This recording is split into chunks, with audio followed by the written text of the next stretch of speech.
आप ये जो घर देख रहे हैं, ये घर संकेत और रोहिणी का है। संकेत रोहिणी का दूसरा पति है।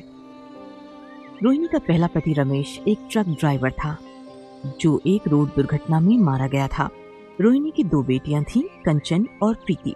कंचन बड़ी बेटी थी जो कि रमेश की बेटी थी और छोटी बेटी प्रीति संकेत की थी।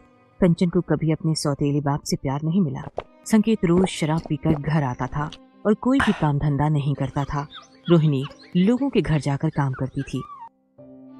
एक दिन शाम को कंचन और प्रीति भोजन कर रहे थे। तभी संकेत कंचन से बोलता है, सारा दिन बस भोजन करती रहती है, इतनी बड़ी हो गई है, ये नहीं कि अपनी माँ के साथ जाकर उसका काम में हाथ बटाए, किसी काम की नहीं है। अरे पापा, अभी तो मेरी पढ़ाई चल रही है। पढ़ाई पूरी होने के बाद मुझे बाहर शहर में अच्छी नौकरी मिल जाएगी। पढ़ाई लिखाई कराकर तू इतने पैसे खराब कर रही है, क्या फायदा होगा तेरी ऐसी पढ़ाई से? ये पढ़ाई वढ़ाई छोड़, अब बस अपनी माँ के साथ काम कर जा। पर पापा, मैं अभी पढ़ना चाहती हूँ। तुझे मैंने कितनी बार बोला कि मैं तेरा पापा नहीं हूँ, तेरा पापा वो है। संकेत कंचन पर बहुत गुस्सा करता है और कंचन रोते हुए भोजन को छोड़कर अपने कमरे में चली जाती है। फिर रोहिणी संकेत को बोलती है, तुम कंचन को हमेशा गुस्सा क्यों करते रहते हो? वो भी तो तुम्हारी बेटी है। मैं अभी काम कर रही हूँ ना, तो उसे अभी अच्छे से पढ़ाई पूरी करने दो। कंचन अपने कमरे में बैठकर रोते रोते बोलती है, मुझे कैसे भी करके कोई नौकरी करनी पड़ेगी जिससे पापा मुझसे खुश हो जाए। कंचन नौकरी की तलाश में सुबह सुबह घर से निकल जाती है और ऐसे ही पूरा दिन बीत जाता है, लेकिन कंचन को कोई नौकरी नहीं मिलती है और नौकरी ना मिलने पर वो परेशान हो जाती है और सोचते सोचते वो जंगल की तरफ निकल जाती है। और थोड़ी दूर चलते चलते उसे जंगल में एक पहाड़ दिखाई देता है। उस पहाड़ में एक दरवाजा होता है। अरे ये क्या, पहाड़ में दरवाजा? ये कैसे हो सकता है? इसे देखना पड़ेगा कि आखिर इस दरवाजे में क्या है। कंचन पहाड़ के दरवाजे के पास जाती है और चारों तरफ देखती है, लेकिन उसे वहां गुफा के आसपास कोई भी नजर नहीं आता। और फिर वो उस गुफा के दरवाजे को खोलकर अंदर चली जाती है। वो जैसे ही अंदर जाती है, गुफा का दरवाजा अपने आप बंद हो जाता है और वो बहुत डर जाती है और गुफा के अंदर डरावनी आवाजें आने लगती हैं, जिससे वो और ज्यादा डर जाती है। उस पहाड़ी गुफा के बाहर एक पेड़ था। उस पेड़ पर दो चुड़ैल रहती थी, मामदा छोटी और संपदा बड़ी। ये दोनों चुड़ैल बहनें थीं कि तभी मामदा संपदा से बोलती है, संपदा दीदी, बहुत दिनों से हमने इंसानी खून नहीं पिया है। चलो दीदी, अब हम इंसानी दुनिया में चलते हैं। वहीं जाकर अपनी खूनी प्यास बुझाएंगे और किसी बड़े इंसान को पकड़कर तोड़ मरोड़ कर खाएंगे। मुझे इंसान अच्छा नहीं लगता है, क्या एक नमकीन खून को पीना। बाप रे, अरे ये लोग तो इंसानों को खाने की बातें कर रही हैं। कंचन अंदर इन सब बातों को सुनकर डर रही थी और बाहर मामदा संपदा से इंसानों को खाने की जिद कर रही थी।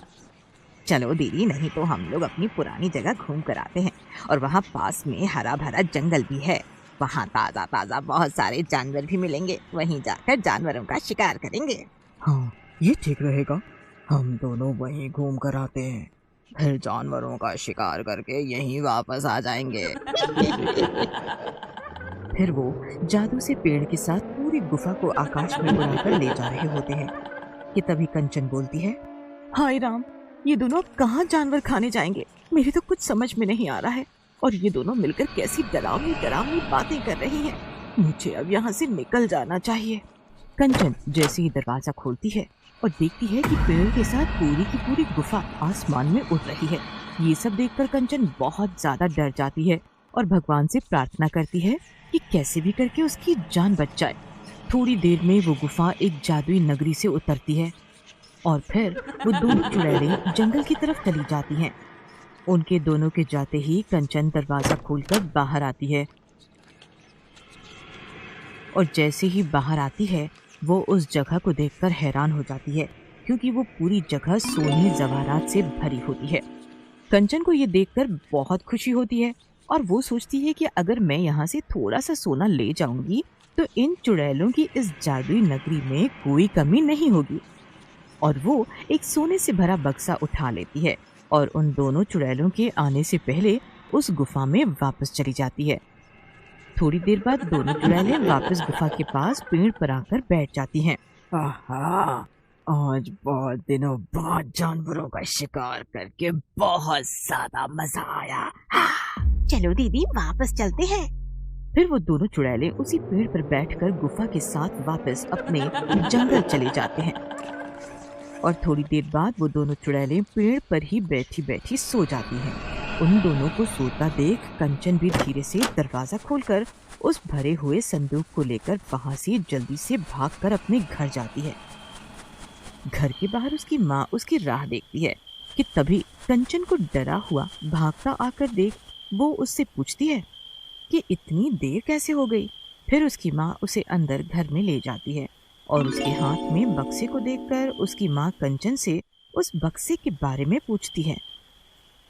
फिर कंचन अपनी माँ को विस्तार से सारी बातें बताती है। कंचन और रोहिणी की ये सब बातें संकेत चुप्पी से सुनता है।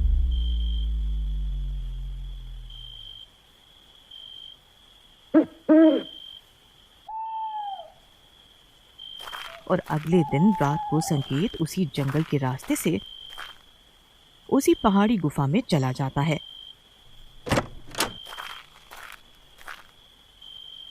और फिर उस दिन की ही तरह दोनों चुड़ैलों के जादू से वो गुफा और पेड़ उड़कर जादुई नगरी पहुंच जाते हैं। और संकेत उन दोनों के जाने के बाद दरवाजा खोलकर बाहर आता है। उन सब सोने जवाहरात को देखकर संकेत की आंखें खुली की खुली रह जाती हैं। अरे बाप रे, इतना सारा सोना! मैं ज्यादा से ज्यादा सोना यहाँ से ले जाऊंगा, फिर मुझे कभी किसी से पीने के लिए पैसे नहीं मांगने पड़ेंगे। ऐसा बोलकर संकेत 4-5 सोने से भरे बक्सों को उठाकर वापस गुफा में चला जाता है। थोड़ी देर बाद मांदा और संपदा भी वापस आकर उसी पेड़ पर बैठ जाते हैं और अपनी जादुई शक्तियों से वापस उसी जंगल में पहुंच जाते हैं। और संकेत फिर जल्दी से गुफा का दरवाजा खोलकर सोने के बक्से को लेकर भागता है।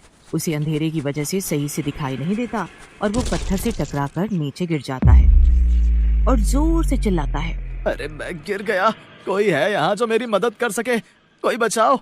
संकेत की चिल्लाने की आवाज को वो दोनों चुड़ैलें सुन लेती हैं।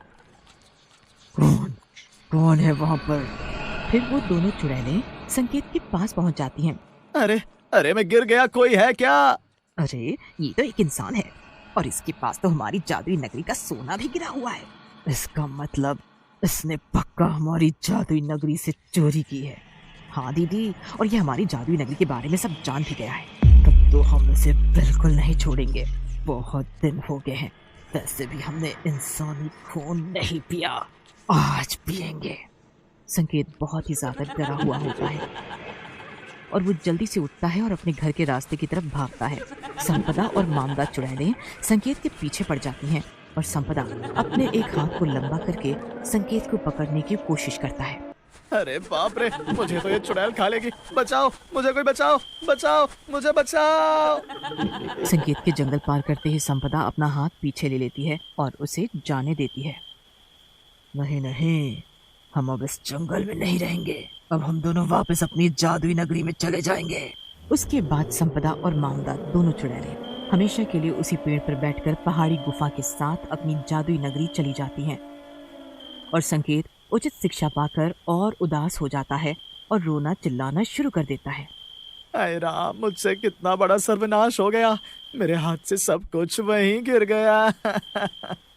पापा, इसीलिए मैं कहती हूँ कि लालच करना बुरी बात है। भगवान ने हमें जो दिया है हमें उसी में खुश रहना चाहिए। संकेत को अपनी गलती का एहसास हो जाता है और फिर वो सब खुशी खुशी रहने लगते हैं।